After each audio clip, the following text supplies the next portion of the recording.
নির্বাচনের সময় যত ঘনিয়ে আসছে ততই জটিল হচ্ছে রাজনৈতিক সমীকরণ। মনোনয়নপত্র জমা ও আপিল শুনানি শুরু হলেও এখনো চূড়ান্ত হয়নি জামাতে ইসলামীর নেতৃত্বাধীন ১১ দলীয় জোটের আসন সমঝোতা। কারা কোন আসনে লড়বে এই প্রশ্নেই এখনো আটকে আছে পুরো জোট। মনোনয়নপত্র জমা দেওয়ার সময় পেরিয়ে গেছে। শনিবার থেকে শুরু হয়েছে আপিল শুনানিও, কিন্তু ত্রয়োদশ জাতীয় সংসদ নির্বাচন সামনে রেখেও এখনও কাটেনি জামাতে ইসলামীর নেতৃত্বাধীন ১১ দলীয় জোটের আসন সমঝোতার জট। জোটভুক্ত দলগুলোর মধ্যে কে কতটা আসনে প্রার্থী দেবে তা নিয়ে অনিশ্চয়তা স্পষ্ট। জোট সংশ্লিষ্ট একাধিক সূত্র বলছে, আসন ভাগাভাগির এই সমীকরণে প্রধান বাধা হয়ে দাঁড়িয়েছে ইসলামী আন্দোলন বাংলাদেশ। চরমোনাই পীরের নেতৃত্বাধীন দলটির অতিরিক্ত আসন পাওয়ার দাবির কারণেই শেষ পর্যায়ে এসে সমঝোতা থমকে গেছে বলে অভিযোগ রয়েছে।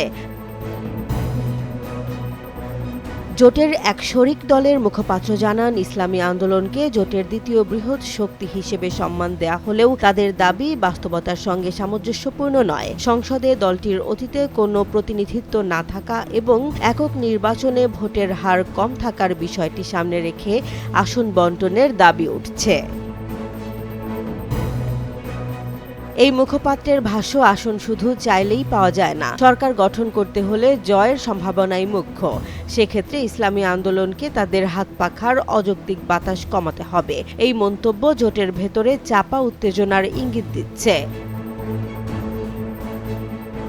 তবে জোট সমন্বয়কের দায়িত্বে থাকা শীর্ষ নেতারা বলছেন, আসন সমঝোতা নিয়ে চূড়ান্ত ঘোষণা এখনই আসছে না। সোমবার একক প্রার্থী ঘোষণার যে পরিকল্পনা ছিল তা আপাতত স্থগিত। জামাতে ইসলামীর আমির ওমরাহ পালন শেষে দেশে ফিরেছেন এবং শিগগিরই যৌথ সংবাদ সম্মেলনের মাধ্যমে বিষয়টি পরিষ্কার করা হবে। এদিকে যুগপৎ আন্দোলনের শরিক দল জাতীয় গণতান্ত্রিক পার্টি জাগপার মুখপাত্র রাশেদ প্রধান আসন সমঝোতা নিয়ে কোনো শঙ্কা দেখছেন না, বরং বিএনপি নেতৃত্বাধীন জোটের তুলনায় নিজেদের জোটকে এগিয়ে রাখছেন তিনি।